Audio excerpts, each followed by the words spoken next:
my name is Lucia. I organize with Behind the Walls Committee at Direct Action Rights and Equality.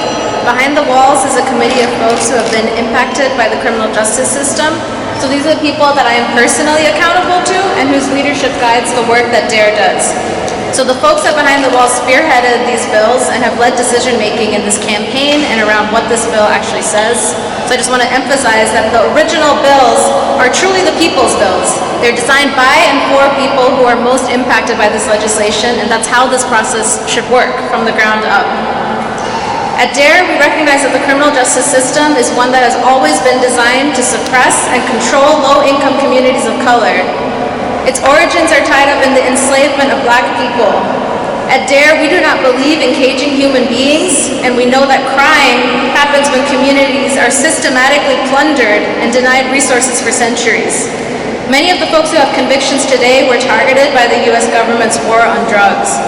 And now we see funding being channeled towards the opioid crisis, but when Black and brown folks were experiencing crisis, they were simply thrown into cages. Today, folks with a criminal record continue to be denied access to housing and employment, and I want to be clear that this is a death sentence for some people. Denying people access to employment is denying people what they need to survive.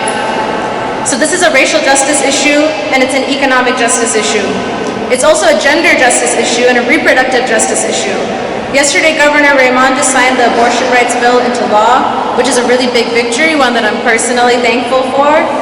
But I want to remind folks that denying people access to stable income, whether it's because they have a conviction themselves or because their partner does, it's also denying people the ability to take care of themselves and to take care of their families. I think most of us know somebody or are somebody who has been unable to leave an abusive relationship or care for their children in the ways that they wanted because they did not have access to money. We are here supporting the original bill because we believe that the communities we are accountable to were never given a fair chance, and this is one small step towards correcting that.